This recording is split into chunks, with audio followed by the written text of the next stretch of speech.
when we opened up the ark to take the Torahs out the first time, this morning, I noticed that one of the scrolls, I don't know, what's the wooden part called there?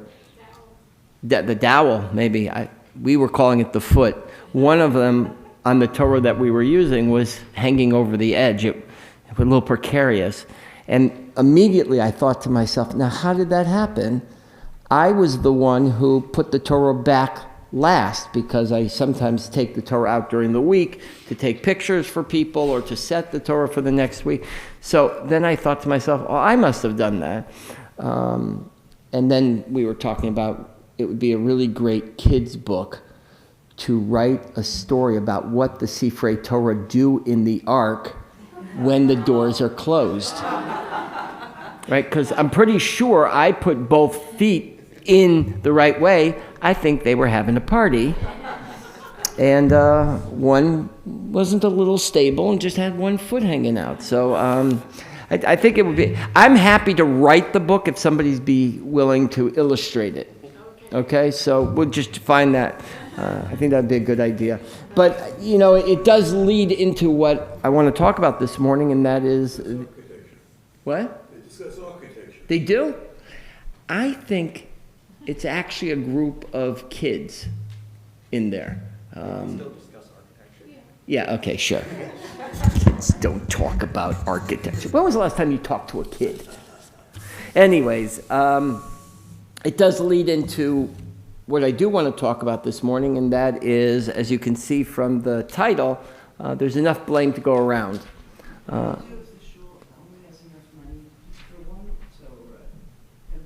She's very lonely.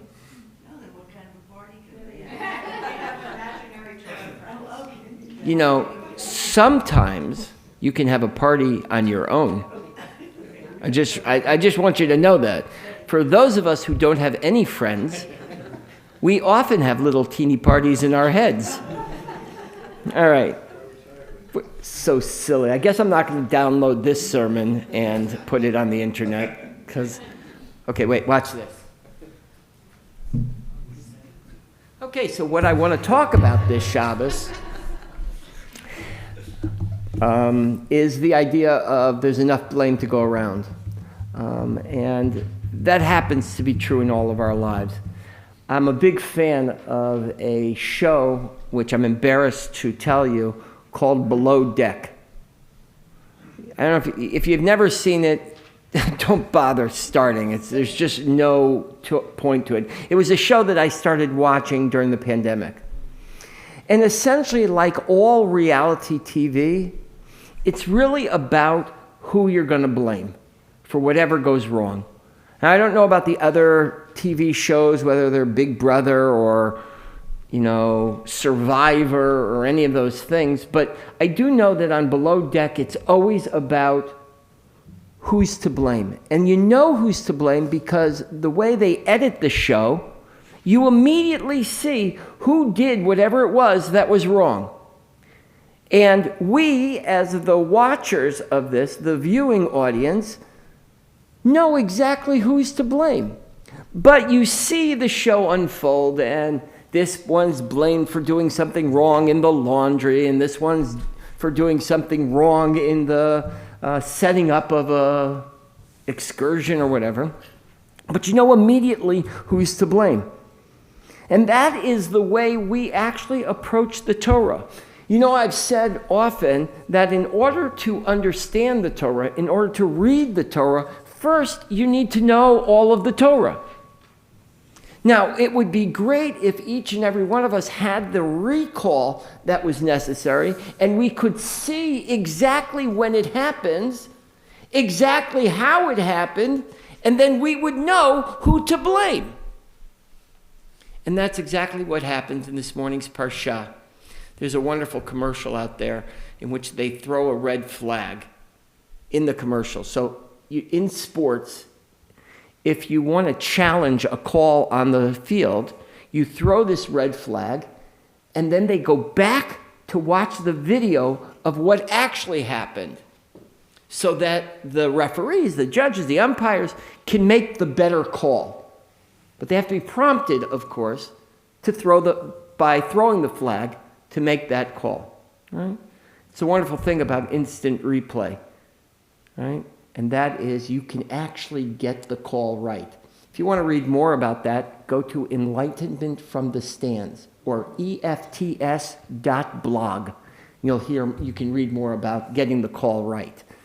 Remember, life is more important than sports, but you can learn from sports. Anyways, so with that said, this morning's Parashat says, let's get the story right and realize there's enough blame to go around and that we don't have to find a singular person to blame, but there may be a concomitant event that occurs in which there's multiple blame to go around. So let's read for a second. Who wants to read number 1?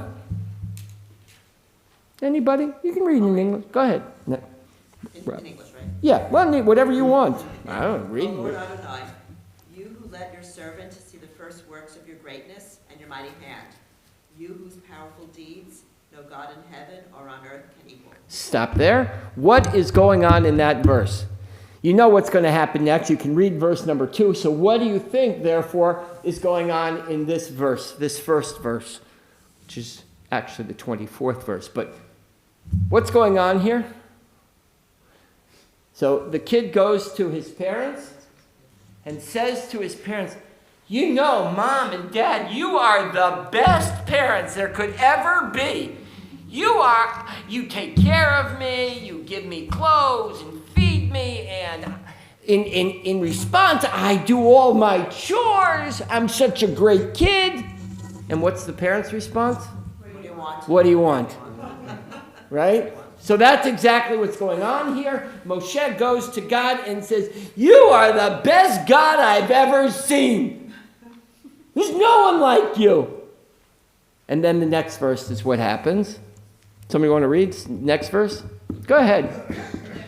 Yes. Cross over and see the good land on the other side of the Jordan, that good hill country and the Lebanon. So Moses says, can I just go in? I don't want to go swimming. I just want to put my feet in the water. Right?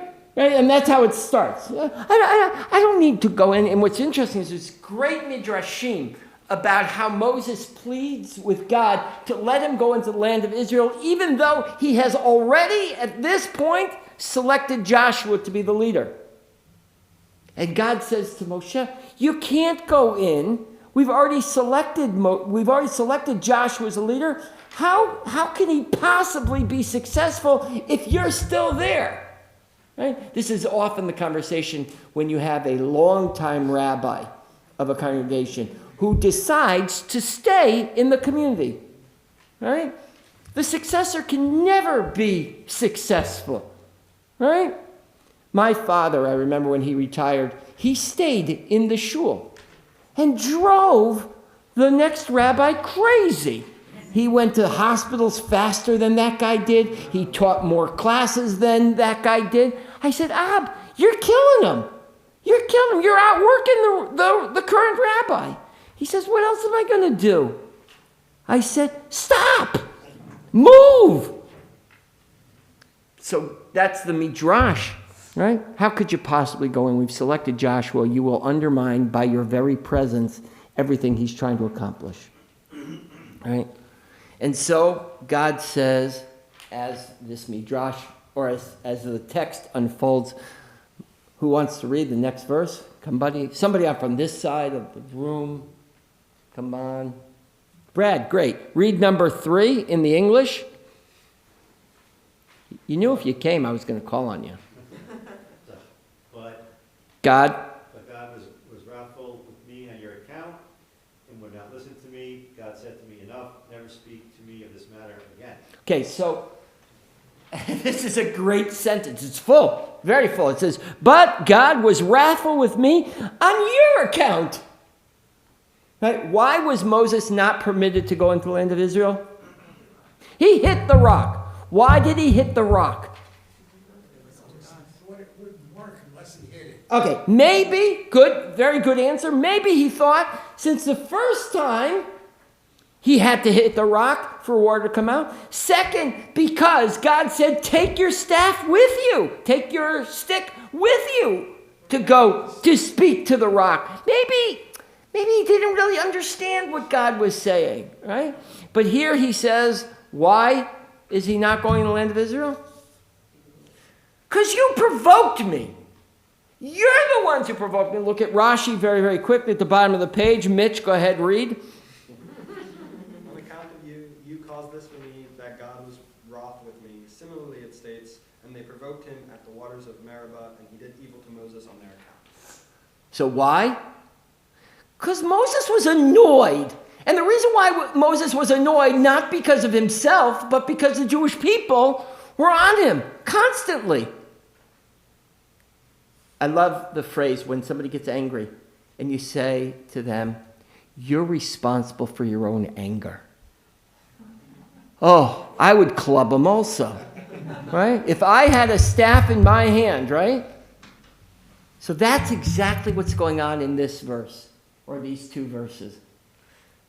God says, you're not going in the land of Israel. I'm done talking about it. It's time for you to move on. Moses says, but it wasn't my fault. It was their fault. They're the ones who provoked me into hitting the rock. And God's response to Moses is, you're responsible for your own anger. God gives the punishment to Moses. It's like the parent who punishes the child. And the parent says, you made the choice. You made the decision to do what you did, knowing the consequences. That's your choice. You have to live with it. And then the kid says, but it wasn't my fault that I broke the vase. My brother pushed me. And I broke the vase. He should be punished, not me. And then God says, it's enough with this. Because you can play the blame game your whole life.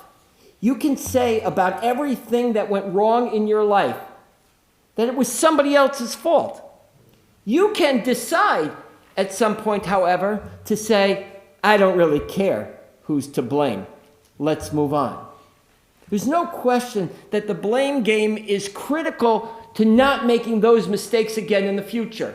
Analyzing the data, looking back at the moment and seeing where it went wrong so that you can make the correct correction in your path. But at some point, you have to stop playing the blame game. We see that in this morning's Parashat, because from this moment on, Moses doesn't again ask for God to let him to go into the land of Israel. At some point, he's got to stop looking backwards and start looking forward. He has to at some point stop saying, whose fault is it? And start saying, what am I going to do about it?